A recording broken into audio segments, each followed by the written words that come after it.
Hey geeks! This is Super Geek Heather Brainerd from New York. When I'm not dreaming up excuses to book random trips to Disney, I like to go geekin' on Walt Disney World with Kurt, Lindsay, and the whole geekin' family.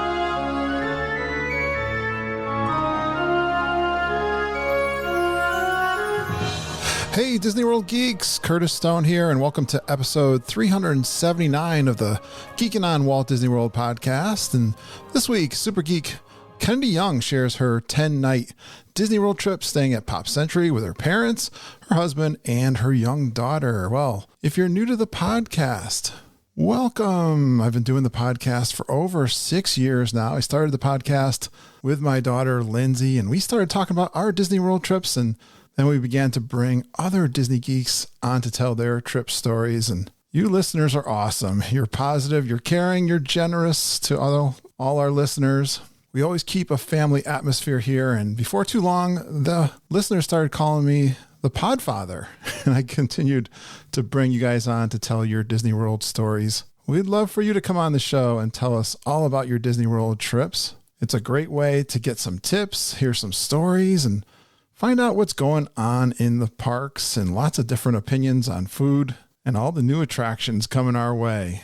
Come join us in our private Facebook group. Go out there and search for Geekin' on WDW Family. You'll get a couple of questions to respond to, and then I'll get you quickly into our private Facebook group where we meet every single day and have lots of great conversations. We ask questions. You'll get your answers to those questions and just have a great time every day finding out what's going on with the parks. We are independent Disney authorized travel agents with Fairy Tale Concierge. We got Mama and Auntie Judy. They call themselves the Traveling Tiaras. You can email them your request for a quote at travelingtiaras@gmail.com. We also have good friends Jennifer Galambos and EJ Cruz. Check them out on their Jiminy Society Facebook page. Now this week we won't be doing traveling tips with Traveling Tiaras. You'll find out why in my closing comments at the end of this week's trip report. For now, let's bring on Kennedy Young. Another super geek came on to share her trip with us. She was a client for Mama, and she brought her mom and her dad, her husband and her daughter down to Disney World. They stayed at a preferred room at Pop. They got a great story on how they ended up in that room. They actually booked this trip out a year, and they really wanted to focus on food. So we love talking to Kennedy about her food options. San Angel Inn, Kona, 50s Primetime, Sci-Fi, Olga's Canteen, Liberty Tree, Skipper Canteen, Beaches and Cream. Yeah, you can tell she's listened to the podcast. Whispering Canyon, lots of sweets. Cosmic Rays. They did the cookie stroll over in Epcot. This was recorded, I think, just before Christmas time. She was fresh back from her trip. She's got lots of stories. She does the underrated at Disney World, what was extras, her favorites, and must-dos, and tips. We talk about Glenn's Rise of the Resistance boarding pass tips. Now, guys, that has been such a popular tip for all of our geeks. They keep asking me where they can get that.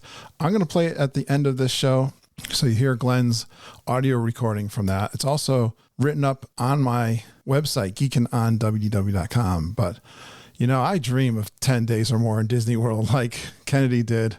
I'm sure you guys do too. And if you add in some amazing restaurants and treats, you're going to love reflecting with us and Kennedy on her 10 nights recently at Disney World.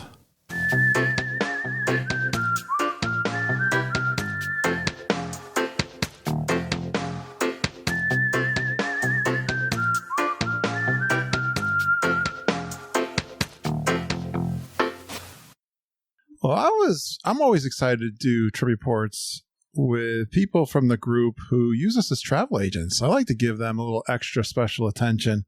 Why not, right? And I said to Mom who I was bringing on today, and she gave me some little tips or some things that happened. So I'm excited about this. Well, I was excited until I saw her overrated category on her trip report. I don't know. We'll see. I'm still going to bring her on, but we're going to talk about that one later on in this. But let's first get to know Our new super geek, she's been doing Disney wrong her whole life, she says. We'll have to ask her about that. She would eat Dole Whip every day for the rest of her life if she could. She's always counting down the days to her next Disney World trip. Matter of fact, she's already planning. She's telling me. I could tell she's thinking about it. And she's thinking really ahead properly because she got an annual pass for this trip. So that was good. Great thing to do. But please give a warm Geek and Family welcome to Kennedy Young.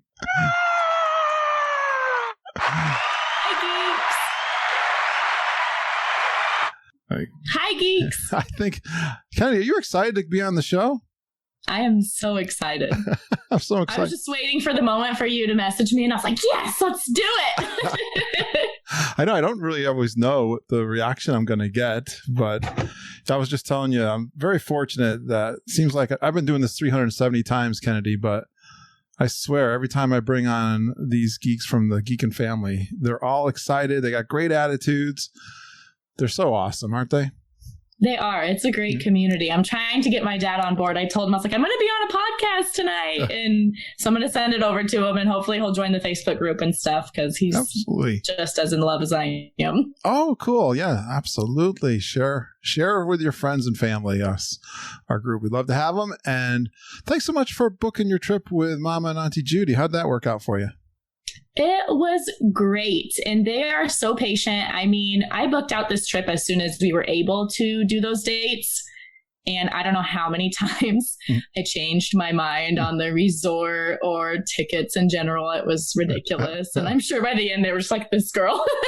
Well, we're used to it. But so how long ago did you book it? It had to be October of 2019, I think. I mean, our countdown was the long countdown. Oh, so you had a long, yeah, okay. So you were way out in front of this one. That's good. That's what you should do. Yeah, it was just, it's great to always have something on the calendar and something to look forward to. So, well, let's do this too. I'm getting all excited here. I don't want to get ahead of myself, but how come you've been doing Disney wrong your whole life? What's up with that? Okay, so my dad's going to listen to this podcast, so I'm going to have to apologize to him before I start bashing on him. So he'll forgive you. I've been doing Disney World since I think my first trip I was 5. And my parents always took us like every 3 to 5 years. So I think I went 5 or 6 times before I moved out of the house. My parents love theme parks and they love Florida, and we've always done Disney World and Universal. Cool. But they've always done it on the cheap so that we can go a lot. So we never stay on a resort. We've never really ate the food at the parks. Okay. It's always just been we go in there, we ride the rides, and we leave. And then we go eat Golden Corral and stay at our Motel 5 or whatever. All right. Okay. Which, I mean, clearly he did something good because he instilled my love for Disney. Yeah. But now, as an adult, we finally have stayed at the resorts and ate the good food, and I will never do it any other way. I think that's a real common pattern. That I know. Well, first of all, you beat me because I didn't go until I was 39. so feel good. That's too long. Kurt. Yes, that was way too long. I know. I was deprived, but yeah, I think I remember when we stayed in what was the downtown Disney resorts. When you're thinking, oh my gosh, this was awesome. Well, then I kind of skipped the middle ground and went right to the Polynesian after that. Well, that ruined me. Oh, yeah. That was it. Started eating at the resorts and all that kind of stuff. But you were like, if you stay off property and then you stay on property, isn't there you're like, what were we thinking? Yeah. And I think I'm finally getting my dad on board with that because they went with us this trip. I talked them into staying at Pop Century with us, and they ate at a lot of places that we ate at. And I still haven't asked them because they're stubborn. And I think even if they did love it, they're not going to admit it. But they did do it with us. So I'm hoping I'm converting him. So you're a fan of your Dole Whip. If I were to ask you Dole Whip versus Citrus Swirl. I'm sorry, Kurt. She's all Dole Whip. It's the classic swirl. It's so good. Are you not into the tart kind of treats? I love tart and sweet, I guess. But see, and I like tart. I don't know. I just didn't like it. Maybe you talked it up so much that my expectation was just. Oh, that can happen. Notch. That can happen. I'm guilty of that. I risk that every day when I do this podcast, telling things I'm into. So yeah, it's all. Well, is it just because it's so famous, or do you really like it? Oh, I love it. Like, especially, honestly, I think I could eat the vanilla soft serve alone. Like, that is so good. Yeah. Nice. And you're always counting to those days to your next trip. Well, you just tell me you did something smart, because this was a 10-day trip. Hey, nice going, girl. That's awesome. It was great. That's a nice trip, isn't it? 10 days. It was amazing. I mean, my husband, I think, would disagree and say it was a little too long, but not me. You're not going to admit that, but you went ahead and got the annual pass, which makes sense. We always said, yeah, I think Mom just said it recently on Tiara's Tips. 10 days is pretty much borderline to the cost of annual pass, right? Mm-hmm. And then we always want to do the memory maker. And that alone is $200. And I mean, granted, it's the $200 for the whole family, but good. Yep. Forgot about that one. But also, so they do a lot. They've been doing a lot of AP discounts on the resorts too. Yeah. So watch for those. I'm not sure this trip there was really, I mean, I guess it didn't count because our APs weren't activated yet. Well, Mom said something to me. I said, "Hey, I'm getting out with Kennedy to do her trip report," and she's, she told us she was a real pain, but besides, totally kidding. She said you lucked out though. She said you booked did you start at Pop Century and then went to All Stars, or what was the deal? So, I think we started at. Maybe it was Pop, and then we switched to the French Quarter, and then we went to All Stars, and then we wanted to go back to Pop, but at that time Pop was full. But since All Stars got closed, we got moved to Pop anyway, so it totally worked out. Plus, we got the price of All Stars, so it was great. That's what she told me. Well, you got a preferred room too at Pop, I heard. We did, yes, yep. Well, you scored. Yeah, it was great. We were very excited when we heard that All Stars was not opening. I was just thinking, one tip Mom has said to us too, and I think she said it recently, that if you do book out a year, she's noticed that price that you score, a lot of times they find it hard to beat even when they run a promotion because of the price increases. Now, this is not a typical year, but she'll see that because she'll look out for you. If you book a year in advance, they're going to look for you if promotions come out and they can better your deal. But so Disney must have contacted us and said that, well, look at this. All Stars is closed. So we're going to, did they offer to move you to Pop? I think that was the only, I think that was the only value that they offered. Yeah. Yeah. But so preferred. Well, who went? Well, I'm going like crazy. So who went on the trip? So it was me, my husband, and our 3-year-old daughter. Nice. And then in a separate room, it was my parents and my younger sister. Oh, that's awesome. That's a good family crew. I love that. Did you guys ever travel? Did you ever go on vacation before together like that? Yes, we did. So, I hadn't went to Disney since 2013, and 2012 was when my husband and I started dating, and he knew right up front, I'm a Disney geek. Like, I love Disney World. I want to go. And it took me 7 years to talk this man into going. Oh boy. We'll have to talk about that too. Yeah. And so we went in 2019. It was supposed to be just a beach trip, and it turned into a couple days at Disney World. So it was sort of with my family, but we also ditched them to go to the parks. Which beach were you at? You're down in Florida? It was by I think it was called like St. John or something. There's like a St. John Pier. I honestly don't remember because I don't like beaches. It's forgettable. I'm like, it's not Disney. I don't care. Where are you guys from, Kennedy? Iowa. Oh, I was trying to keep track of the states that I've had people on the show. You might be the first. Am I your first? You might be. I can't. I'm sorry for the people who've been on the show from Iowa that I'm forgetting at the current moment. I am getting older. Maybe that's it, but I'll have to check. I'll have to confirm that with you, but that's cool. Iowa, that's quite a haul down to Disney World, right? Yeah, it's 2.5 hours.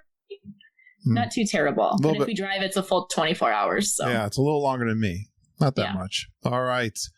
Where was I? Pop Century, 10-day stay. You got 2 rooms. What did you think of Pop Century? Had you stayed there before? I had not. Right. The last time that we went, we stayed at Art of Animation. Oh, good. Which we loved. Yeah, it's very similar, right? Sister, brothers. They're like right next to each other. Yeah. They do the gondolas together. Exactly. But we liked Pop. My only complaint was it was a little noisy. Yeah. Like we could hear everybody above us flushing their toilets and showering and whatnot. You probably heard me say that in the podcast.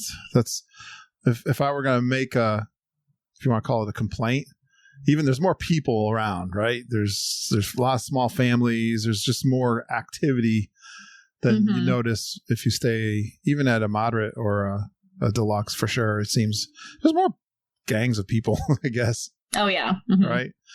Cool. But you were in a good section, right? Yes, we were in the 70s section and it was nice. We had the big Mickey, and then we had the big wheels. That was part of our decoration. Oh, so it was very cute. Oh, and the foosball people were in the middle. Okay. So it was cute. Our daughter loved it. Oh, nice. And how old is she? She's 3. Nice. Well, we're going to talk more about that. That's fun. Now, was this her first time? Or was she there last year? This was her second time. Although last year, she doesn't remember any of it. So, well, location as a preferred room. Whereabouts are you to the Skyliner and the main building for food and stuff? So the 70s is right next to the dining in the shops and the buses. We were on this bed that was by the parking lot, so we were a little closer to the buses than we were to the gondolas. Gotcha. But even then, it was a 3-minute walk to the gondolas, so it wasn't bad. Yeah, what'd you think of that location then? It was good. Yeah, that's good. All right, let's see. What else about Pop Century? Would you stay there again? I don't know. So she might be moving up in taste. Yes, I think ever since we went the first time, I've been hitting him hard with DVC. I'm like, we need to bite the bullet and we need to do it. Wow, you're going for the jugular. I am. I'm pushy. I push him. Well, did he have a good time? Oh yeah. Yep. He loved it and he does. And it's great because he's not an amusement person, which is why it took him forever to go. Yeah. He's the type that gets sick on the carousel. And so it took years for me to convince him that Disney World is not like, Six Flags or anywhere else. It's not just, I'm going to get sick on this roller coaster. I heard that common theme that people, they think Disney and they just think Six Flags or that's what they have to compare. Did you find a way through his stomach to get to Disney World and drinks or? It's so weird because I think, oh my gosh, it's so weird because that's how you could get me. He acted like everything would make him sick, but he really did so much. And it just shocked me. He powered through. He had some Dramamine, but he did fine. Well, I understand. You know my story. Both Mom and I have motion sickness problems. Yeah. And I feel like the older you get, the worse it gets because I've never really had a problem. But now, once I get off the teacups, I'm kind of oh, what's happening? I think you're right. Even my daughter, Lindsay, has been saying that. Yeah. I think that there's some truth in that. All right. I'm ready to get to the restaurants. It's time. You got some great food. You got some great restaurants, some great quick services we're going to talk through. And you even got lots of treats to talk through too. Oh my gosh. We ate everything. Well, we want to know. People want to know all the details. So let's go right down the list. What was one of your first favorite ones? So the first one that we went to, Thanksgiving Day, we did Epcot and we ate at San Angel Inn. And I just wanted to go there for the pyramid. That was so beautiful to eat in that room. Yeah, the ambiance is fantastic. It was amazing. Yeah. And the food was super, super good. I think I had... That's good to hear, because we've had some disappointing reports from that. Really? Yes. I loved it. Oh, good. I think it just... There's certain expectations, because I think San Angel is more of the authentic Mexican and not so much the American, like the Tex-Mex. Okay. And so I had steak tacos and I thought they were great. But my husband, on the other hand, didn't really enjoy it because it has like the basil and the onions and the healthier stuff, because you don't like the healthier Mexican stuff. Oh, no. He's my kind of guy. Hate to say it, but I think I'm in his same category. Well, and I feel like after this trip, we are mac and cheese connoisseurs. Like, I think I could just go judge everybody's mac and cheese. Was that your daughter? That's all my daughter ate. But the mac and cheese there was amazing. It was good. My wife made the mac and cheese for Thanksgiving, and my son's girlfriend, she was trying to cook for the first time, and she made some, I've been on a mac and cheese kick myself lately. I feel like I'm kind of a child, because I think I could also live on mac and cheese. I love mac and cheese. Like college. Yeah, I lived on it in college. But now I got the good stuff. Awesome. Yeah, they do have some good ones there. Did your daughter say which was the best mac and cheese on property? She did not. Honestly, it would probably be whatever was at Pop. Like, she didn't care. She liked that? Yeah. Nice. As long as it didn't have like any sort of crumble on it, it had to just be plain looking mac and cheese, or else she wasn't into it. Did you get her in the pool at Pop? We did, yeah. Oh, cool. And it was fun. We liked the pool. I liked the trivia that they did and stuff. It was a good time. Oh yeah, did you spend a day there, or good time? No, just an afternoon. I think. Yeah, that's good.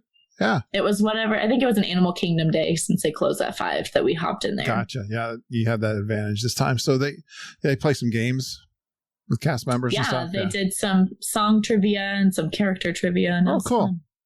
Fun. That's a lot of fun. No, the kids usually love the pools. Oh yeah, she could have just stayed there the whole trip and been fine. I've said that before. All right, Garden Grill. That's one of Mom's favorites. Did she talk you into any of these?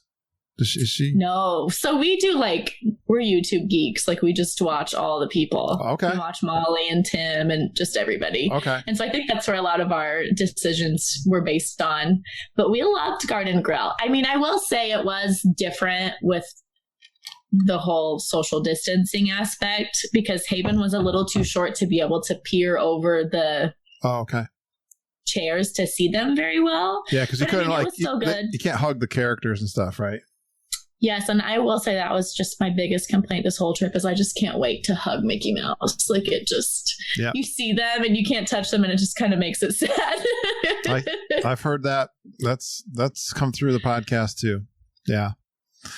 But Garden Grill. We liked the food there. Dinner? Was it dinner or breakfast? It was dinner. All right.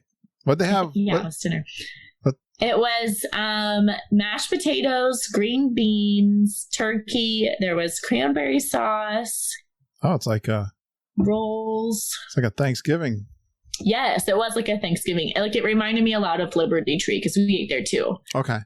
But it was really good. And then their dessert was cobbler. Gosh. It was sponge cake with like a berry compote topping, which was really good. Yeah, like in a deep pan or something. I love dessert, like all things sweet. I have a terrible sweet tooth, so that was my favorite part. Well, I want to hear what you tasted there. How about Kona? So we went there for breakfast because my dad was so hooked on trying the Tonga toast. That's just that was his number one thing. He had to have it. So does he do YouTube also? Yes, he does. What do you think of the Tonga toast? He loved it. I'm not a huge banana fan, so I was like, it's okay. But the strawberry compote that they give you to put on top of it, oh my gosh. It was so good. It's sweet, right? If you're got a sweet tooth.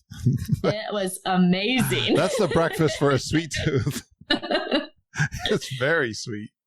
Right? And I had the macadamia nut pancakes, and those were super good. And I swear they were 3 feet tall. It was so much pancake. That's a macadamia nut pancake. Nice. My mom was always a big fan of macadamia nuts. Beautiful. Yeah, we always say Kona's a nice place to go to. Well, and it was another way for us to see different resorts, and that one was beautiful. Yeah. Good excuse. Yeah, that is definitely another good reason. Go over to the Polynesian, right? Yes. But I will say our favorite one was Whispering Canyon, seeing Wilderness Lodge. Yeah. For Christmas time. Amazing. Yeah. They always say that's the best Christmas one. It's so pretty. Well, guess what? I got a little gift in the mail yesterday. I can show you because you have the video, but I got a candle. Well, we got 4 candles from Deirdre Watts sent us. This is a new company I hadn't heard about. thecastlerun.com. This is called Winter Lodge, which is supposed to be the smell of the Wilderness Lodge. So I was just burning that today. I need candles like that. All right, you need those smells. I need candles of the smells of soaring because those were great smells. Funny you said that. She also sent us Ocean Flight. Oh my gosh. You want to smell it? It smells like the ocean. Right? Don't the smells bring you right back to Disney World? Oh, they do. Well, what's so great about the Wilderness Lodge at Christmas time? I mean, the whole thing was just beautiful. And then we went outside and we looked at the pool and we strolled around that area, and it was just, all of it was just breathtaking. Geyser Point. And the huge tree that they had in the middle of it. Just as soon as we even pulled into the parking lot, just looking at the outside, I was like, oh my gosh. Yeah. Have you never been there before? No, we have never resort hopped or anything. So this was the first seeing a lot of the DVC resorts and stuff. Yeah. But they were my best word I can come up with is majestic.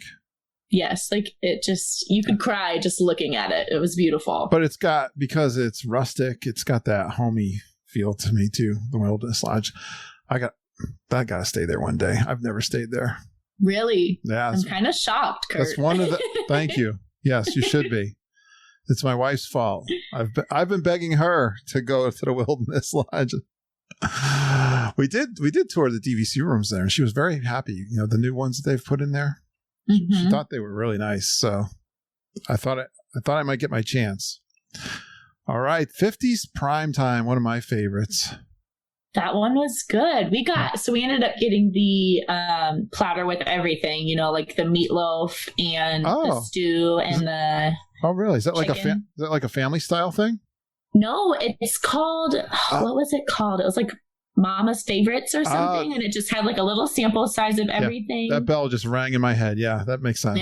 Yeah. Mm-hmm. And it was good idea. I will say I wasn't a huge fan of the meatloaf. No, huh? But everybody else at the table loved it. I just personally was like, it's okay. I like meatloaf. It was just really ketchup-y, and I'm not a huge fan of ketchup. So I was like, I gave it to my husband. I was like, you can finish that for me. But we did get our little stickers that said, I cleaned the plate. So I've never got a sticker, I cleaned the plate. Yeah, they give you a sticker. I mean, that's the one thing I do well. Right? We all got them. I mean, I don't always eat my vegetables, and I put my elbows on the table, so I break those rules. Maybe that's why. But I do clean the plate pretty good. I love vegetables, and their green beans were so good. So good. I didn't know you could make green beans. So good. Oh my gosh, you can. It's 50s Prime Time. Did they have a good server going around there? Were they having fun? Yes, yeah, we had a really nice server, and there was a few times I think for one, we all kind of knew what was happening, so we all made sure that the elbows were off the table and stuff. So. You're all anxious and stuff. They're all on edge. That's cool. That's a lot of fun. But yeah, and it was so cute in there. My dad, it brought him back to his grandma's kitchen because he was just my grandma's kitchen looked exactly like this. Because your dad hasn't done any of this stuff before. This was a big splurge for you guys.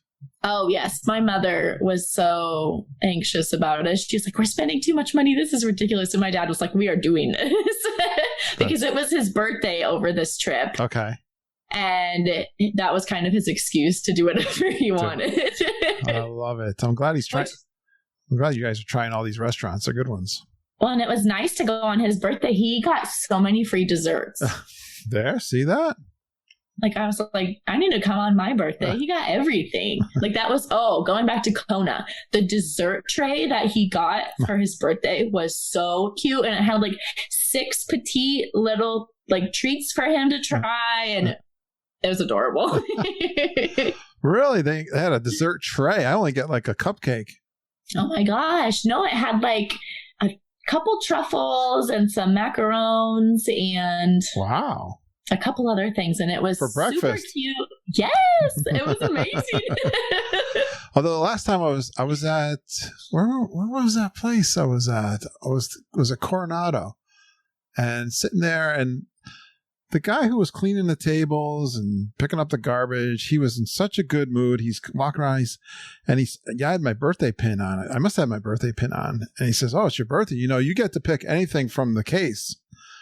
And I like you like sweets. I like the baked stuff, you know, donuts and cake. Okay. But yeah. And he goes, "You can have a piece of cake if you want." And I'm like, I'm not really a cake, but I had seen this big Boston cream donut. It's like as big as your head. I'm like, "Can I have one of those?" He's like, "I'll be right back." He goes around. That thing was so good. And at Coronado, they have like in their little quick serve area where you can pick up stuff. They have a case with all those donuts. I've been staring at those during my coffee walks like all week, you know. So yeah, you gotta milk the birthday thing. Yeah, I mean, he did. He wore it the whole trip. The button, he had his button, yeah. Yes, and I will say though, I think he got a dessert at every sit-down restaurant, but really like walking around the parks or anything, I don't think he got anything except for at Animal Kingdom. Well, he knew he was going to get spoiled in the restaurants then with his free. Oh yes, birthday gifts. How about sci-fi? What did you guys think of sci-fi? How'd that work out? It was so cool. I think that was my mother's favorite one. Really? And I think it's because they all love like the classic burgers and fries. That's just that's just what they eat. The drive-in. And so yeah, they loved it. And I think that's what I got to was a burger and a shake. The shakes were really good. I love shakes. We mostly did it for the ambiance though, and it was super, super cool. But I was like dying at the really creepy monster movies, like just like how they looked, the whole ordeal. I was like, what is this? I think that's the point, Kennedy. That's what they're.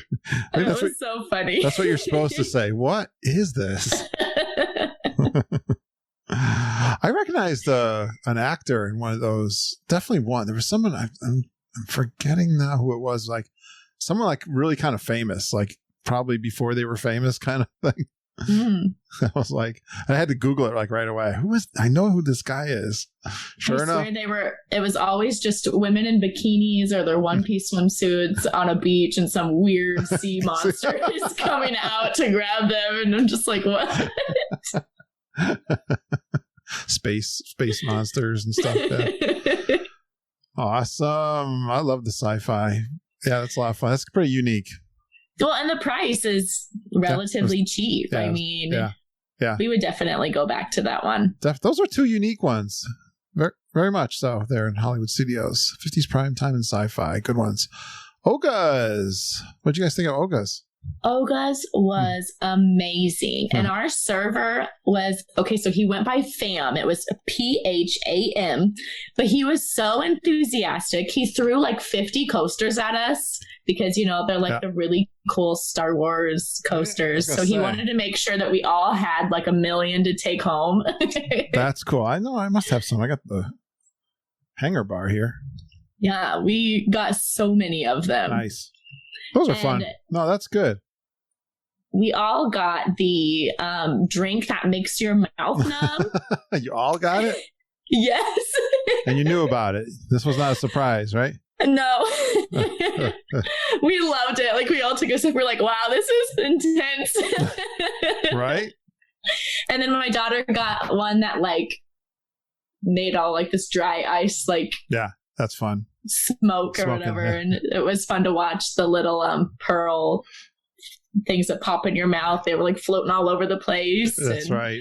Did you get a booth? It was awesome. We did. Yeah, we were facing the bar. You could kind of see the DJ guy. I don't remember what the guy's name is, but cool. It was super, super cool. You guys Star Wars fans? I mean, I've watched them. Yeah. I don't remember most of it, but You're not an expert. Yeah. But my dad and my husband are super, super into Star Wars. So this was their first time seeing Galaxy's Edge, and they loved Oga's. It was super cool. Well, what'd your husband think of Star Wars Land then, Galaxy's Edge?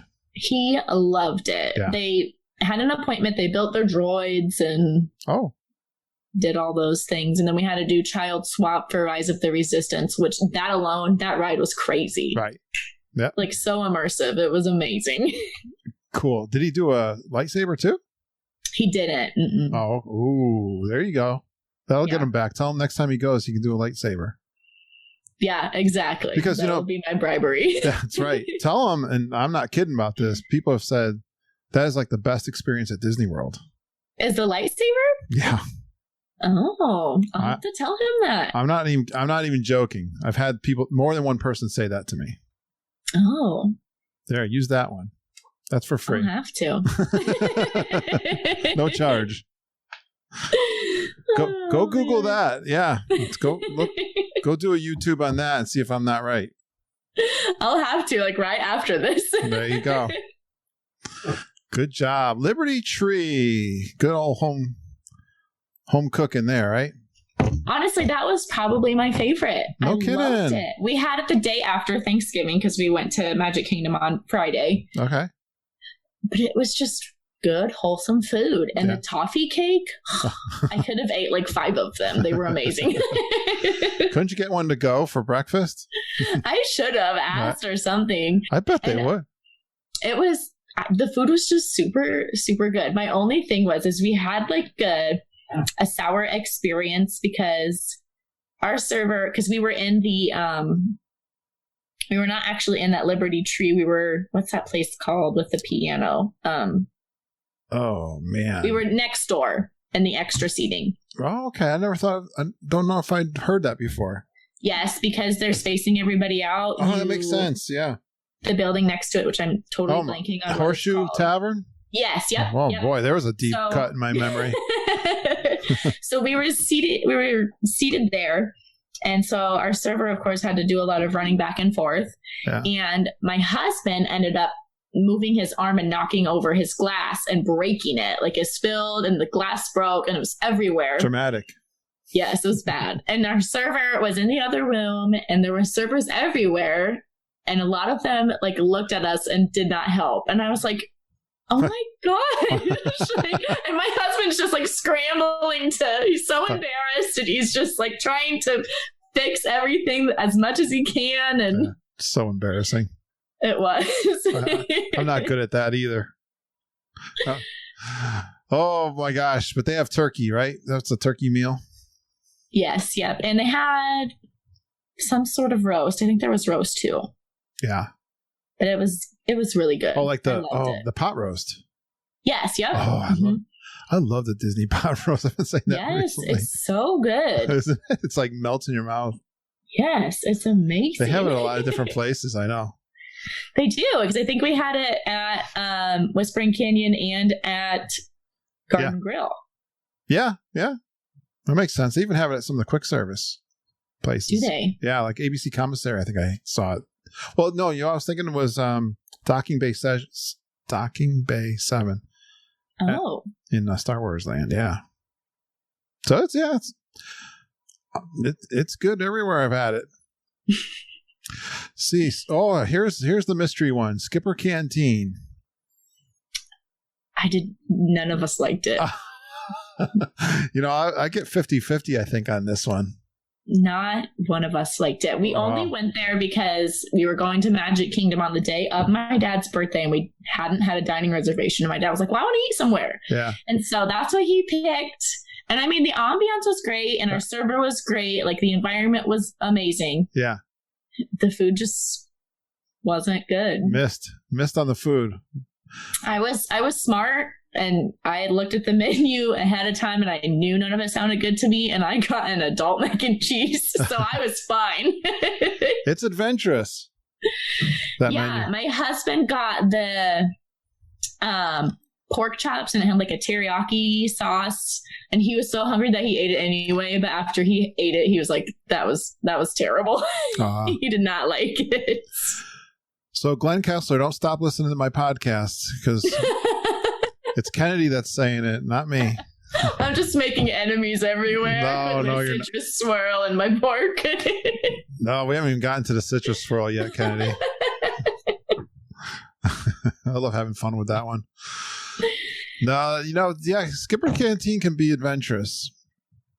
But I've had I think the last couple of people, it seems like everyone's going there lately that I've had on the podcast. So we've had some good reports too. So it goes up and down for people. They did have a really good sangria. Oh, there you go. That's the only thing. There's always some redeeming factor.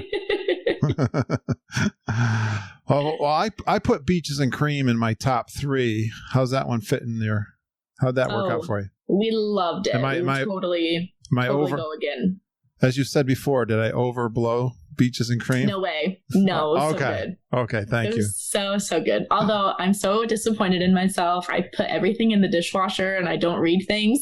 And I got the holiday shake and I took it out of my dishwasher and it's all deformed. And I'm like, oh, darn it.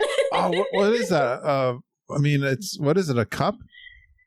Yes, there's like a souvenir cup. When you order their over-the-top shakes, you get to keep the cup that they bring it to you. Really? Is it plastic? Yes. Yeah, it's like a really hard plastic. Honestly, I thought it was glass until I like really started like tapping on it. And I hate when that happens. Mom always ruins my coffee mugs in the dishwasher. Oh, my husband pulled it out and he starts laughing and he's like, do you not read anything?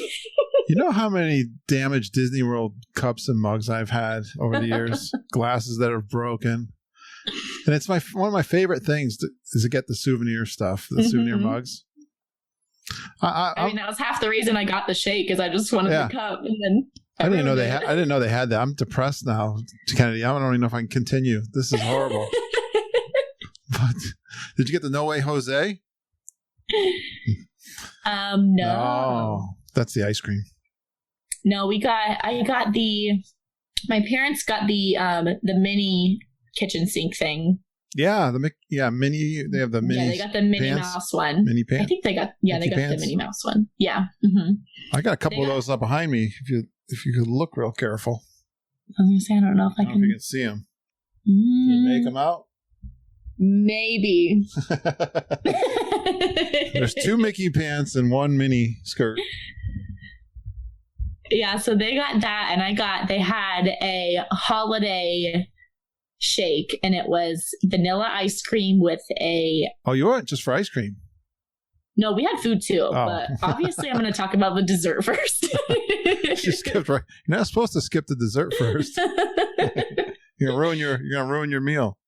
But they had it was a vanilla ice cream with a sugar butter like syrup all around it with a red velvet cupcake on top. Oh, wow. It was super good. Divine, yeah. But it was one of those things that you could only take like 5 sips and then it was like overpowering. Wow. Even too sweet for you, huh? Yeah, but it was really good. Yeah. That's a sweet shot. My husband and my mom both got the French dip. That's me and Ken. And Judy, too. We're big fans of French dip everywhere we go. Yeah, they really, really enjoyed it. And then I got the grilled cheese and the tomato soup, which was really good. Everyone raves about that. Yeah, it was very good. Yeah, that's like the best one on property. Yeah, people go, I love the tomato soup at Beach. And kind of like, it's tomato soup. I mean... It was good. There's only one ingredient. It was very creamy. It's so weird because I grew up on like the Campbell's canned stuff. And so, that's just like the bright red soup that's not real. I don't know. Maybe that's why everyone raves about the peaches and cream tomato soup. Everyone's had that.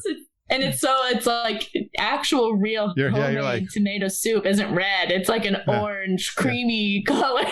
You're like, wow, I had no idea what I was missing out on. Or write the Campbells and complain. Right. Nice. What'd your husband have there? You remember? He had the French dip too. Yeah. And then my dad got a burger, maybe. They've got a burger sandwich thing there too, don't they? But I always go for a Reuben too. I always like the Reuben there. But yeah, my dad really wanted us to get the huge kitchen sink, like the $35 ice cream thing. Oh, he was really splurging for his birthday. He seriously was. I was like, I am not eating. You guys were the perfect group for that, though. We were, but I'm so like. I was like, everything just melts all together. I don't know how I feel about that. It's more of a novelty than anything else. Yes, it's just like I did this. I think if I'm being honest, I think that's the way I've felt about it too, because I love the No Way Jose. I just want my No Way Jose. Mm-hmm. But the meal is filling there too, though, isn't it? Like it was. Yeah. I don't know about yours, but I don't even know that I can get the big ice cream in with that meal. I mean, the French dip, I swear, it was like a foot long. Yeah. It was huge. Right. And I'm a big eater. It's a challenge. Well, and that's why even their little mini sink that they got, they didn't even eat half of that because they were so stuffed by the end. And plus, on top of that, he still got a birthday cupcake. So it was just... How many pounds did your dad put on during this trip? Okay, so he actually lost 70 pounds. Like his goal was to lose 70 pounds before this trip. Oh, wow. He put 10 back on? Oh, yeah. So he was like, I am going all out. I don't know how much I'm going to gain. Good for him. But... Nice job, Dad. That's a great accomplishment. But I mean, he did it also. He could eat all these sweets and not feel super guilty about it. I'm off the wagon. Let's go, guys. We're all throwing caution to the wind. Well, Whispering Canyon's another chow place. Yes, and that was super good. I'm not a huge meat eater, so I didn't get the skillet. Yeah, but they do have a fake meat skillet, don't they? Vegetarian one? They do, but I ended up getting the nachos. I'm a huge nacho fan, so I got their appetizer. Okay, you just won me over with that one. Nachos. Oh, yeah. It was super good. It was super, super good. I loved it. Here's your redeeming factor. What do you think of the frozen lime margarita in Mexico? Okay, Kurt. Oh, no. Don't even... We didn't get that one. Oh, okay. We just got different ones. All right. You almost redeemed yourself. We still had margaritas at 11 a.m., okay? Well, that's almost there. Close enough. Good job. All right. Well, Whispering Canyon, I do like those plates, right? Is that what you had there? Yes, they have like the all-you-can-eat skillets. Yeah. And so my dad and my sister both got the land and sea. Yeah. And so I think that had like salmon and... Oh, wow. A couple, honestly, I don't remember, a couple other... Still all you can eat, right? Yes. And then my husband and my mom got just like the classic one. Yeah. You can share it all. Well, because like all four of them got one, they just brought out 2 big skillets for everyone to just kind of pick out and share whatever they wanted, and then just brought more, which worked out great for everybody. That's a pig fest. How do you roll yourself out of there? Oh my gosh. Right? It was... They have a good dessert? Food. I can't remember. Oh, maybe not. I don't think we got a dessert there. Too much meat? I think my dad just got a birthday cupcake. Yeah, meat sweats there. Well, because it's so weird because we booked our reservations like the day that they became available. Yeah. And that one went so fast. Really? And we didn't get into that one. Our reservation time was at 8 p.m. Oh, wow. And so we just, after we ate all that food, we were just like, I'm ready for bed. Yeah. No kidding, right? But I mean, it was really good food, and our server was super sweet. Did you pass the ketchup? Are they doing that? Maybe they're not doing that now. No, I don't think so. Okay. Well, let's get into some of your sweets. I'm looking at these. What's a Simba Sunrise? Oh my goodness. So honestly, it might even be better than the like classic Dole Whip. It was so good. It was at Animal Kingdom. Wow. And it had like I think it was strawberry watermelon coconut syrup on top of a classic Dole Whip. Oh. And it was amazing. We had 2 of them because I grabbed it and my daughter like insisted that she needed it. And I needed my own, so I had to go get another one. You had to eat hers too? Yeah, it was so good. I loved it. Is that something new then? I love how these little, well, I'm looking at your list here and some of these frozen, especially these frozen treats, they kind of just pop up, don't they? You know, like, oh, this is new, or they're temporary, some of them. Yes, well, because I think my dad went and got it first. And they gave it to him free because it was his birthday. Wow. And we tried his, yes, right? He's scoring. So much stuff. But he tried it and I tried his. And I was like, okay, yep, we need one of those. Excellent. Raspberry Dole Whip. That was my husband's favorite. I think that reigns on the top of his list for Dole Whips now. And it was very good, but I still like the classic. Yeah. I like raspberry. I think I would like that one too. So the citrus swirl. Were you the only one that didn't like it? My husband didn't like it either. Wow, you guys. I was so disappointed because I gotta be nice to you. I gotta be nice to you because you're clients. Well, because I'm telling Judy on you though. Sunshine Tree does not have mobile ordering, so we had to wait in line for it. No, they don't. And so we had to wait in line, and we also got the Orange Bird Christmas that they had there. It was a limited time holiday thing. Uh-huh. And so we got that and the citrus swirl. And it just, I don't know. There was something about it. It's tart. It is different. It's kind of like it just was overpowering. It's like the orange peel part. Mm-hmm. Yeah, like maybe if the orange was swirled with vanilla, it would have toned it down. Oh, they have that. They do have that. Do they? Yeah. I need to try that next time. Oh, that's kind of the one I usually get, actually. Maybe I need to have redemption there. You know what? Actually, have you ever done the ones with soda? I have not. We did not do any sort of flow. You know what? I had never done for the longest time. I was like, I'm not gonna do the flow. Although, remember years ago, I had the root beer flow. It was like the best root beer flow I ever had in my whole life. I was like, oh my god, this is the best thing ever. And I hadn't done like the citrus swirl flow or Dole Whip flow. Oh my god, so good. I was just. Have you done the alcoholic ones? Funny enough, stupid me. No, and I should know better because I haven't either, and I should have. Everybody talks about them on the show, and I haven't done it. Quite honestly, I don't drink a lot. I don't know. We talk about it a lot, but I'm not like a lush in the parks.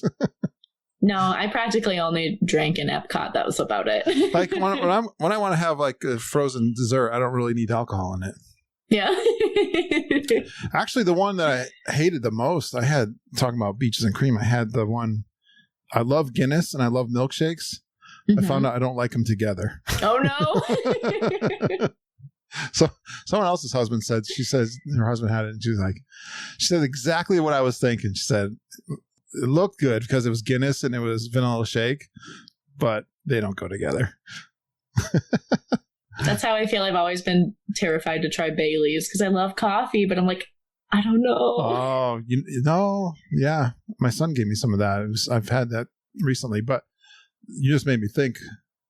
Is it the Food and Wine Festival has the Guinness shake in the Irish booth? Oh, that's good. That was good. All right, where are we going here? I have got Cosmic Rays. What were some of your favorite quick serve? You got a bunch here. So we went to Cosmic Rays twice. Oh, wow. Because that spicy holiday sandwich was so good. Ooh, what's that? It had some sort of coleslaw on it and some sriracha aioli.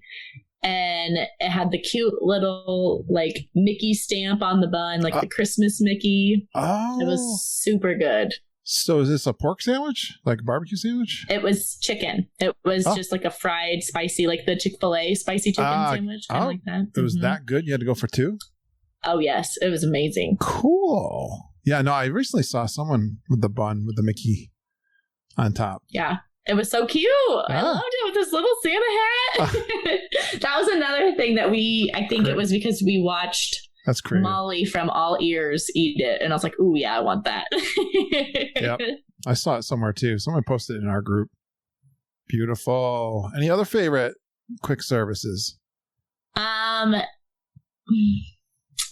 So Thule Canteen. So food-wise, it was adventurous, but it was decent. But honestly, I would go there just for the ambiance. It was so cool in there. Yeah. Just the Pandora, all the decoration and stuff. It was super pretty for being a quick serve. All right. Well, people rave about that.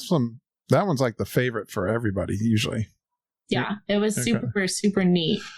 What'd you think of the Regal Eagle? Did you try that one?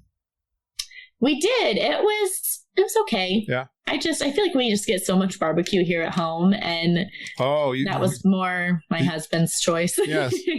Iowa, a barbecue place for sure. Oh, yes. Yeah. You got a lot of beef. You must have some good beef there.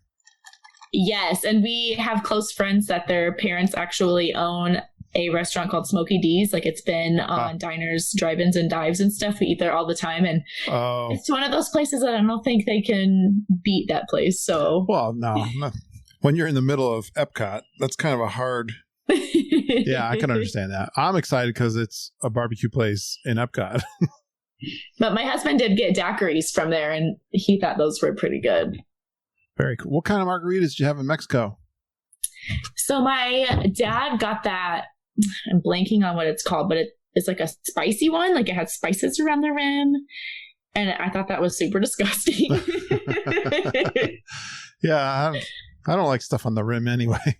Yeah, no. And then my sister got the Fiesta, which is like the mix of the lime and strawberry and mango, and it was not good all mixed together. It just was. You've heard my story. It looks really pretty, but yeah, it was super pretty, but it was. I mean, I don't want to mix my flavors. No, and then we just got the mango, which was good. It was great. No, the lime margarita lime. It's the best. Pretty much. Yeah. Frozen lime. It sounds boring, but trust me, guys. I know they have so many choices. It makes it hard. They do. I'm just looking like, I don't know. I just want them all. Do you have a sampler? Sure, we're in Mexico because this looks very American. So many choices. Can't decide. It's like my wife, since this COVID thing, she sends me to the grocery store and I always come back with the wrong thing. It's like they have so many choices. I didn't know there were so many different kinds of cranberry sauce. It's rough. And when we do those mobile orders and they're like, oh, click here if you're okay with substitutions. I'm like, I'm not. Hey, the cookie stroll at Epcot. That must be for the holiday. Yes. And tell everybody what that is. So the cookie stroll was, they had little booths set up with everybody's holiday food in general, but there was certain stops. There were 6 cookies, and there were certain stops that had the cookies. So there was one in the American Pavilion. There was one in Germany and a couple others. I don't remember, but if you did, I think the cookies were $2.50. Mm-hmm. Which really isn't bad. Yeah. The lines were ridiculous just for the cookie. Like, you could tell that's what everybody was there for. If you bought all 5 cookies, you got to go into I think the World Showcase gives you a pin, and then one of the booths gives you a free one. Like, if you have, because you have this booklet and they give you stamps for every cookie that you try. Oh, that's fun.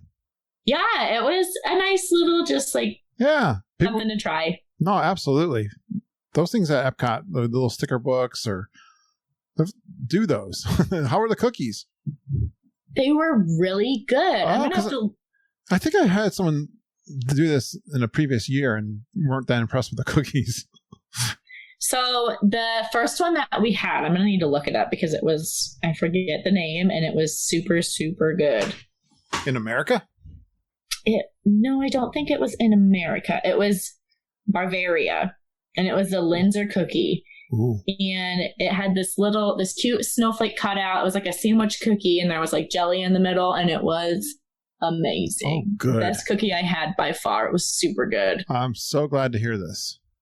So you got a pin? You said you got a pin, and what else did you got? What was the pin? it was so cute. It's this blue pin with snowflakes all around it, and it just says like Cookie Stroll 2020. Oh, super. Oh. Yeah, just a cute little souvenir. Us geeks are suckers for that one. Yes, absolutely. Wait till I tell Judy. She'd be all, this is right up her alley. Yeah, and then they had the chocolate crinkle cookie was at the American booth. And it was good. I mean, it's a classic, what you would expect out of that. The one that it didn't taste good, but it looked really pretty was the peppermint pinwheel cookie at the Yukon booth. It's so cute. It was like the candy cane swirl looking, and it had like sprinkles all around it. It was adorable. I mean, it didn't taste great, but it was very cute. Had to hold your nose on that one. Yeah, I was like, oh, it's fine, but I don't want to finish it. The ducks got that one. Yeah, and then my daughter ate the frosting off of they had a black and white cookie. Ooh. And she just ate the frosting, and that was. I love black and white cookies. Yeah, and then they had a gingerbread one, and then at the end you got like a actual decorated like Minnie Mouse looking cookie. And you also, I mean, we didn't buy it, but if you finish it, they gave you the opportunity to buy a cookie jar with Chip and Dale at the top, and it says like Cookie Stroll 2020 on it. It's super cute. But. Huh? All right. Very good. Well, yeah, you're here for the festival booths. How were the festival booths? Try anything? Unfortunately, we really didn't try a lot because we had so many dining reservations. Yeah. But everything looked really good. We just did the cookies, though. Yeah, it's pretty cool that they switched out food and wine pretty quick. They did. So when we went on Thursday, which was Thanksgiving Day, it was kind of boring because all the booths were shut down because they were in between the two festivals. So then when we came back on the Sunday after Thanksgiving, everything was back up. And I mean, you could definitely tell because I think the crowd levels went up a little bit more for that purpose, but yeah. It was nice. Is it fun to be there for the holiday decorations? Oh, yes. I told my husband, and that's why we're doing the December and then October. I was like, it's bucket list for me to go during the holidays. Because I mean, we've always gone, but it's always been like an off season in like February or something random. We never went during holiday season or anything. Yeah. Are you glad you went for Christmas time? Oh, yes. I mean, I definitely was bummed that we didn't get to do like Mickey's Very Merry Christmas party, because that was definitely something I was looking forward to. Yeah. But it was great because we got to see all the cavalcades, and you still got to see most of the Christmas parade just in bits and pieces. And Haven absolutely loved seeing Santa everywhere. Oh, yeah. Oh, good. So what'd you splurge on? Oh, our splurges. What did we splurge on? Oh, yeah. Food and souvenirs. Pretty much the only things you can. Like, seriously. What'd you get for souvenirs? Everything. T-shirts, toys, bubble blowers. Oh, did you? Oh, yeah. Like, my daughter had this, I don't know why, but every time we walked into anywhere, she thought she needed to buy something. It was like, and I told one of the cast members, we were getting off of Buzz Lightyear's Space Ranger spin, and she grabs this Loungefly bag. And I'm like, girl, no, like that is $80. We are not buying that. And so the lady, this super nice cast member, was trying to talk her out of it. Like, oh, this is way cooler. She did not care. And I was like, I get it. It's super smart marketing to have a shop right after a ride. Yeah. But also I hate it. Yeah, your daughter's too young to understand. Right? Yeah, it was a disaster. We pretty much had to just like cover her eyes and run out after every single ride. She's a shopper. We bought all the Spirit jerseys. I think I got like 3 or 4 of them. And, nice. Yeah, and I had to get the really cute holiday Crocs. Oh, wow. Yes, they have like fuzz inside. So I was like, this is perfect. We live in Iowa, so I can wear these. Wow, that's so uncomfortable. They are. They're so cute. They have the little like Mickey Mouse like insert that lights up, and they're adorable. That's unique. Yeah, I loved it. And then I got like the Starbucks had these little cup ornaments that have like the parks on the back of them. So I had to get those for our tree. And oh, yeah. You got the ornaments too. Awesome. Did you get any popcorn buckets? We did. We got the white Christmas tree, which my husband was bummed because he did not want that one. He wanted the little green alien with the Christmas jammies, but I won. Someone just said to me that everyone was getting the Christmas tree bucket. My mom was bummed because we had heard that Magic Kingdom still had the green ones from last year, but by the time that we got there, they were out. Okay. So she got the white one too, but she was fine with it. I like the alien buckets too. Oh yeah, they were super cute. Are they? Yeah, I know. Oh my gosh. What else we got here? How about some stories? What's a good story from this trip? You've been telling your dad's birthday stories. Yeah, all the treats was ridiculous. So my daughter, the whole, like, it was so weird because when we went in 2019, she wrote everything and she was fine. I don't know if she was just too young to like be afraid of anything. Mm-hmm. But this ride was definitely an adjustment for her. She was not into everything. She just assumed that every single ride had a bad guy no matter what. Oh. And so every time we got in line, she was like, what is this? What are we riding? What's on this? And would pretty much scream until we got up into the ride.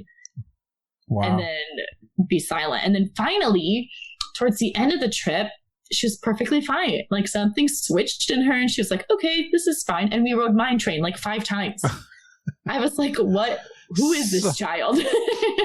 Oh my gosh. We were just saying, someone was asking about, going with young kids for the first time. It's so unpredictable, right? It really is. Like, I was so excited for her. Like this, I just had all these expectations. Oh my gosh. That's when you're in trouble. Yes. Like a lot of it bummed me out because I was like, I want to ride Haunted Mansion more than one time. But I also was like, I can't force you onto this if you're that terrified of it. So never mind. Was she terrified of Haunted Mansion? She was, but the worst one was Mickey's Runaway Railway, which really bummed me out because that ride is amazing. Yeah. But in late August, Iowa had something called a derecho, which is an inland hurricane. Oh. Yeah, crazy. So we were in a car when this happened. Haven was totally traumatized. Oh, wow. And in Mickey and Minnie's Runaway Railway, there's like a storm scene. Oh, and there's like a tornado. And so after that, she was like, I don't want to ride that ever again. And we tried and she like freaked out. So we pulled her out of line. And wow. You don't even, next time you go, you don't even know what it could be totally different, right? Yeah, like she could love everything the next time that we go. It just like, and that's what I told my husband, Andre. I was like, this time was a little difficult, but she'll be a year older next time. I'm sure there's a lot more that she'll be interested in when we go. Totally unpredictable. So, yeah, you said the word expectations. Be careful, guys, with your expectations. Seriously. Because you have no idea. You just don't know what they're going to be into or not. Oh, another story. I think Disney should just hire strictly these Starbucks cast members everywhere because they are the most cheerful people I've ever met. Oh, cool. Like, they are just like the happiest. And because like we had a really rocky start one day walking into Animal Kingdom. For some reason, the security guards were just not in the mood that day and were pretty like bluntly rude a few times. And I was like, what is this? Like, are we in Disney right now? Oh, no, those moments happen. And then like we walked into the Starbucks there and everyone's just so cheerful. And I was like, there we go. We're here. With coffee and carrot cake cookies and yes, it was great. I love going into the Starbucks there. They're so nice. Well, I'm glad you got the Christmas tree ornaments too. The mugs are great too, right? They're so pretty. We wanted to get the tiny little espresso mugs. Yeah. But we didn't, and we should have because they were adorable.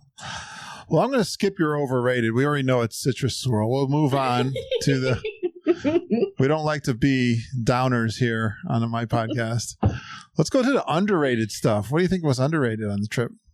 Okay, so I've never really heard anybody talk about this. I've only seen it one time on a different group, but there in Disney Springs, there is a little building. It's kind of tucked away. Like you don't really see it right away. Yeah.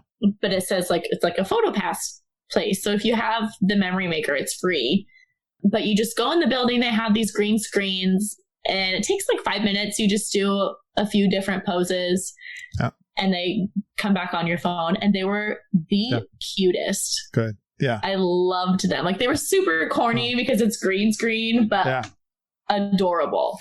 No, we've talked about this. I've been there a couple of times. It's out of the way, and there's like nobody in there. Was even at this time was like nobody there? No.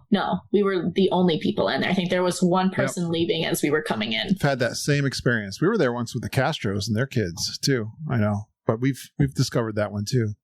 Yeah, they had a really cute, like they had Haven by herself, and it ended up being like a couple pictures of like her with Santa on a chair reading a book, and they're so cute. So you probably spent a good amount of time in there too, because you're the only ones, right?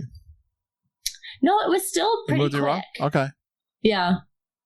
Yeah, I mean, no, you're exactly right. That is kind of towards the end where the void used to be, down that end. Right? Yeah. Very good. That's you've just redeemed yourself, Kennedy. That was a good tip. Let's see. No, you said some things that you like to do every trip. You put dessert party, but they didn't have any dessert parties now, right? They didn't. Yeah. They didn't. I know. And I was thinking of extras, and I was like, we really didn't do anything extra this trip because COVID didn't really allow us to. Like there was no parties. But that is something that we would do every single time given the opportunity. Yeah, that's a fan favorite of our audience for sure. Yeah, I always say, dessert parties, are they worth it? 100%.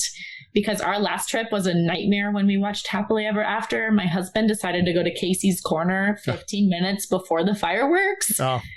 And so it was like the fireworks started. I couldn't find him. He couldn't find me. It was just a mass of people. And I was like, never again. We will never not do a dessert party. I think, 100% of the people who I've asked have said this from my audience, which a little bit surprises me because they're not cheap. But I don't know. It's just worth it to not have the headache of trying to find a good spot to stand there with a crowd of people. I agree. I mean, me, the Disney guy, I hate crowds. Right? Is that weird? I know that's weird. That was one of the great things about this trip, though, is going into it. I knew the reason that I was always planning on Epcot Thanksgiving Day was pre-COVID. I was like, it's probably going to be one of the least busy parks. I definitely don't want to do Magic Kingdom that day because it's going to be wall-to-wall people. Yeah. But with the restrictions and 35% capacity, it didn't feel crowded at all. And it was just great to be able to feel like Haven could walk around without the fear of like her getting lost in a sea of people. But I will say the only thing that kind of was like, well, this didn't work out the way that they planned was they didn't do the Cinderella lights. And it was due to not wanting a huge crowd. Well, the projections didn't make any difference because as soon as those lights went up, everybody was on Main Street. Yeah. So what's your must-do for adults at Disney World? Drink all the drinks in Epcot. Just do it. I was thinking about that. I can put down a few drinks, but I don't know. Everyone talks about drinking around the world. They get the T-shirts and everything. There's a lot of countries. I don't know that I could even do that. It's so. But we're not saying every country, right? So I feel like I'm going to put myself back on the naughty list by saying this, but drinking around the world makes Epcot a little more enjoyable. So it's so weird. My parents never took me to Epcot as a child because they went once in 1993 and hated it and never went back. Wow. So this trip was actually the first time I've ever been to Epcot. Wow. And I was... Really? First time ever to Epcot? Yes. Yep. Did you do Soarin'? We did, and it was amazing. Oh, okay. I absolutely loved it. Has Epcot redeemed itself? I think so. I don't know that he's still 100% on board with it, but I think he liked it a little more. Well, it's not fair right now because there's a lot being built there right now. I know, and I was so bummed because my daughter loves Ratatouille, and I was that should have been. COVID just put the back on it. Yeah, that should have been done. I know. I was That's a shame. Bummed. Yeah, but she did love the Frozen ride. I was going to say, you just took the words out of my mouth. Yeah, that's a great ride, right? Yes, we had to wait 2 hours for it, but it was worth it. She enjoyed it. Oh my! That's a parent thing. That's a good parent thing. Wait 2 hours for a ride. It was good though because right near Norway is where they were doing the cavalcades. Yeah. So that kind of filled in time watching all the characters parade by. What's a good drink around? Where's some of your favorite places to get a drink around in World Showcase? Probably Mexico. I mean, you have to get the margaritas. That's where it's at. I think you're right. I don't disagree with that.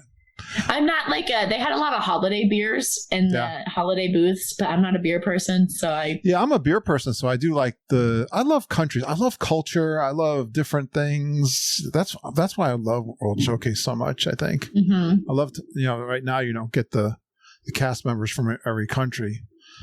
I love that aspect of the whole thing, but you're right. It's not just drinking for drinking's sake. It's kind of fun to try different things from different countries too. Yeah.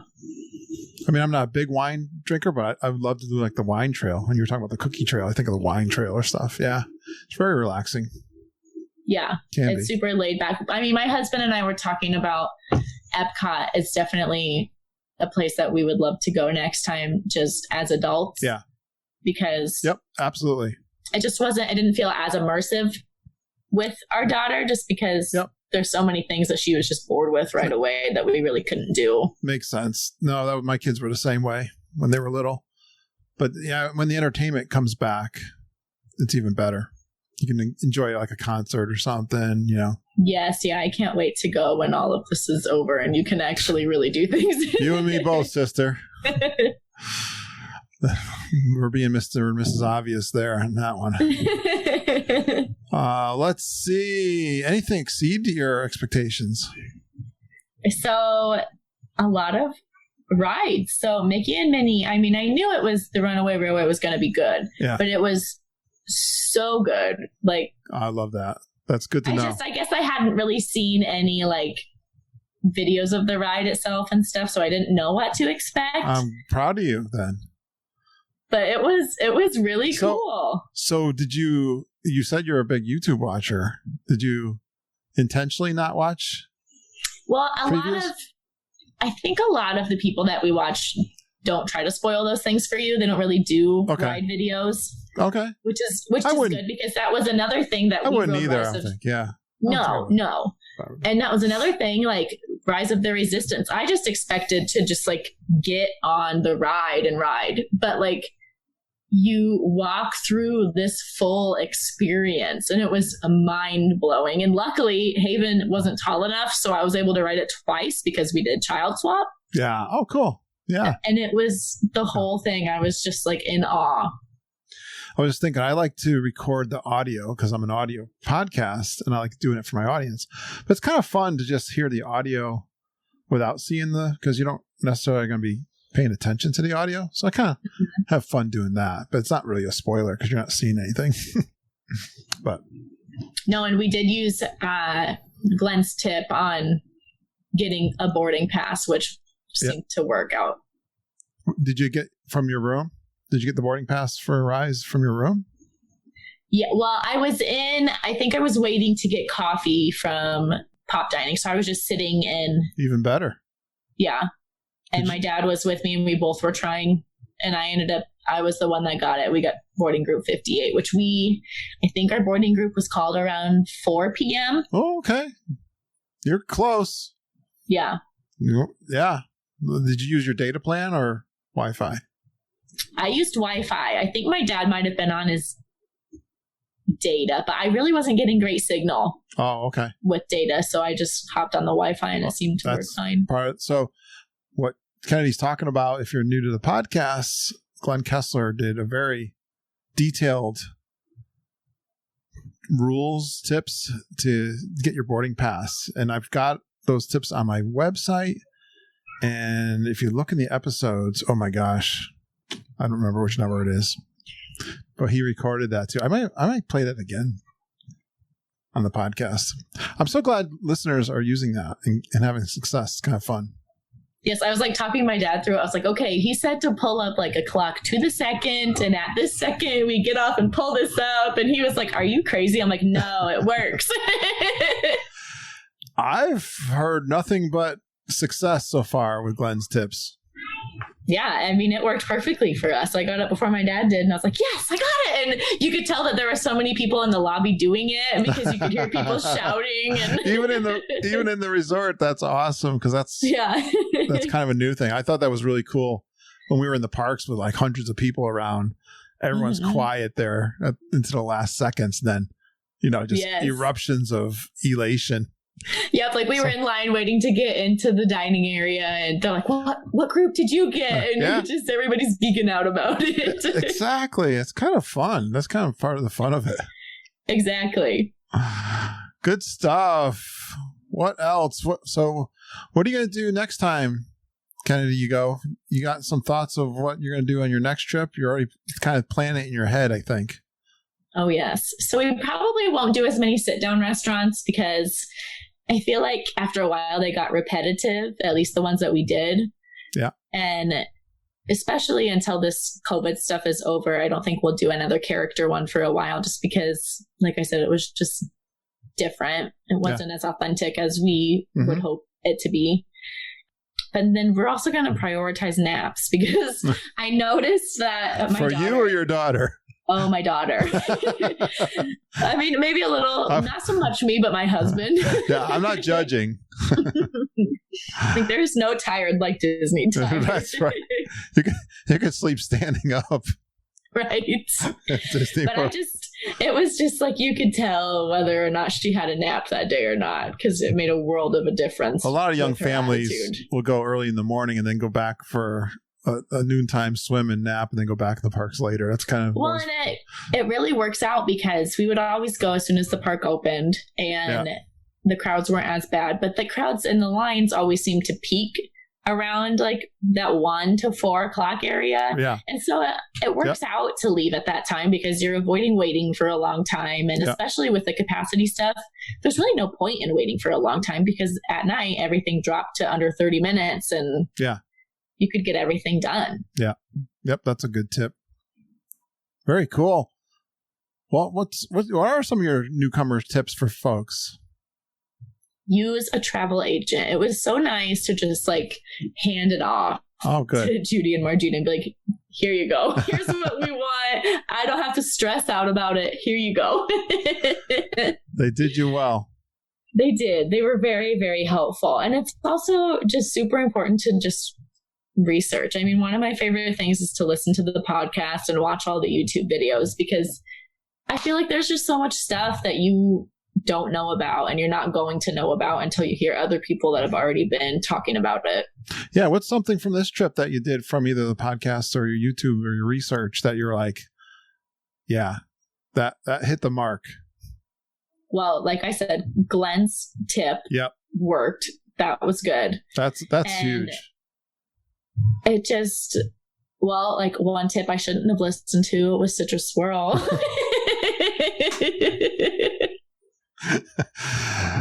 I don't strike out that often, but there's one. It happens.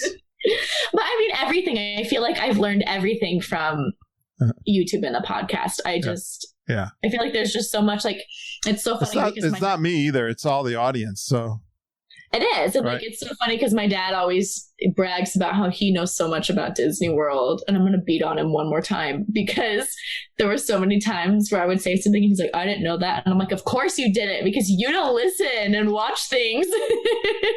Nice. I'm so glad we trained you well. We love to butt heads because he's like, I know more than you do. And I'm like, no, you do not. I was in the airport one time waiting for something. I think, were we coming in, maybe waiting for Magical Express and this family comes in totally green, just showed up, no plans, and they sit down next to me and Mom, right? Yeah. And I could hear them starting, their excitement, and they just got there. They have no dining reservations. I'm like, and both her and I are going, oh my gosh. And this woman sitting next to us just butts in and is now the expert. So we were just sitting there listening to her give them, it was like, I was like, okay, whatever. But well, and that actually, it's so funny because I first started listening to this podcast before our 2019 trip. And all I could think about was how that trip would have made a great podcast for things not to do before your trip, because we planned it like 2 weeks before. And so it was so last minute. We had no dining reservations, no fast passes, nothing. And it was a mess. Well, there you go. You know the difference. Yeah, so planning is key. It's super important. Yeah, like we said, have that bones of that. Did you change anything while you were there? I think the only thing that we changed while we were down there was we originally had planned for 3 days at Hollywood Studios, but we switched it and went to Magic Kingdom for a 4th day instead. And it was just based on the fact that Haven wasn't into a lot of the rides there. And so it really just wasn't worth it for us to go back. Yeah. But other than that, I think we pretty much stayed to what we'd planned. Yeah. You got a couple, just to finish up, you got a couple of recommendations here on the end, Kennedy. Yeah. So one thing, and this is strictly COVID related for how they're doing it right now, but like the characters, especially when you enter Magic Kingdom, right at that balcony that they're sitting, they're waving and saying hi. Train station. Yes. Yep. And they always walk off of the right staircase to go away. And so we learned the best way to really get interaction with them is just to wait by that staircase, because they're really only up there for maybe 10 minutes. Yeah. And you just wait until they start roping it back off, so that you can personally say hello as they're leaving. So it was great because Haven absolutely loved seeing the characters. And so it was nice to get a little bit closer to them. That sounds great. And one other one you had here that you learned? Yes. So we went, especially Magic Kingdom, except the park rides run before the park technically opens, because we went to Magic Kingdom. We got there at, I think, 8:30, and by 9 a.m. we had already rode 3 rides. Like we rode Mine Train and a couple other really popular ones. So the stated time was 9?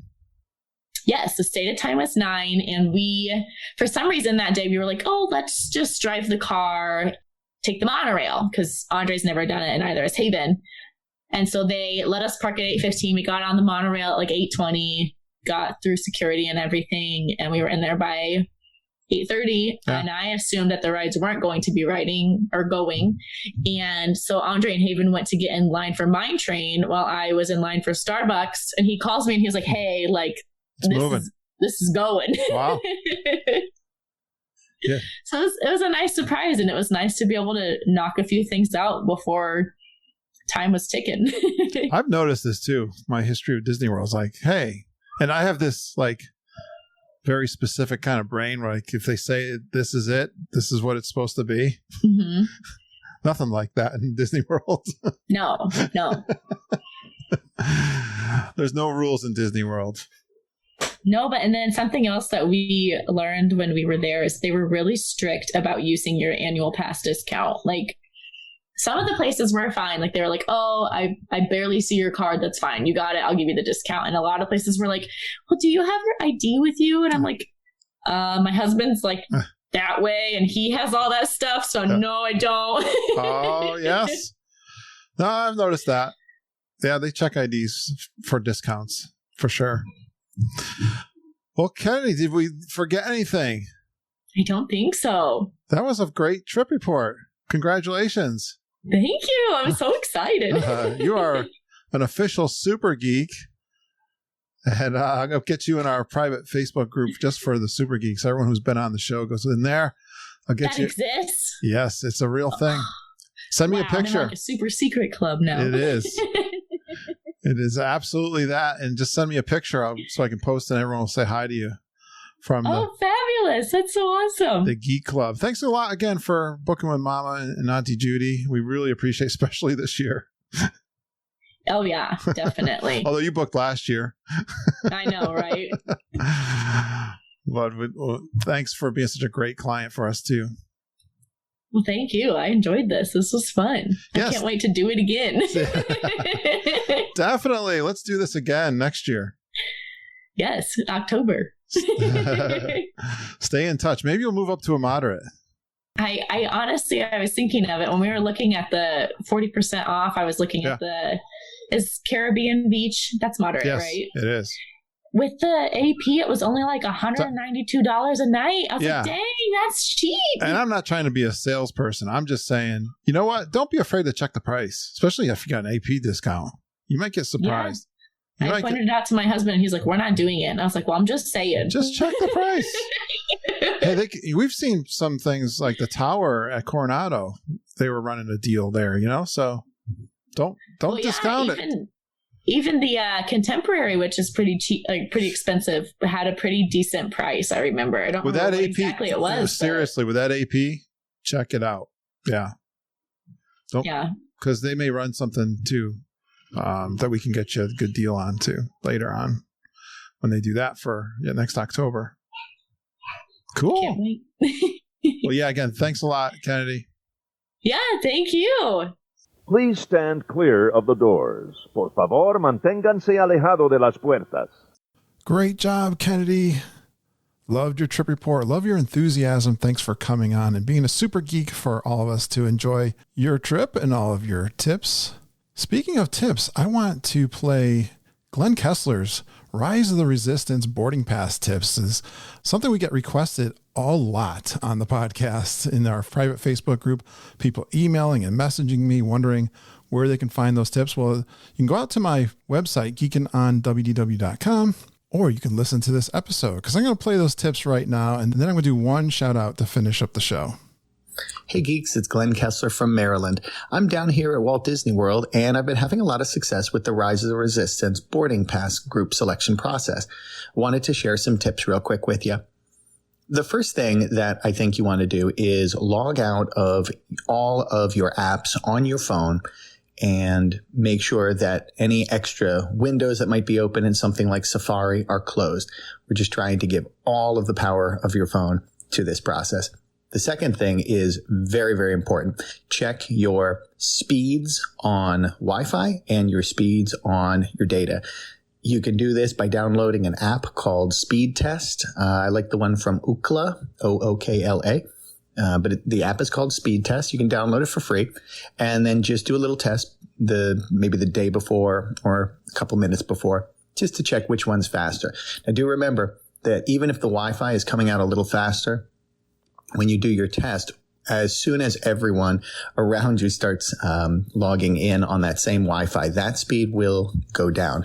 I personally found that at my resort, my data was 60 megabytes per second, whereas the Wi-Fi, even early, was only about 20. And I know that if 100 people start pulling off of that same Wi-Fi, that number is going to drop tremendously. So do make sure that you check your speeds beforehand. After that, you'll want to get a up to the second clock ready to go. I open up Safari and just type in clock.zone.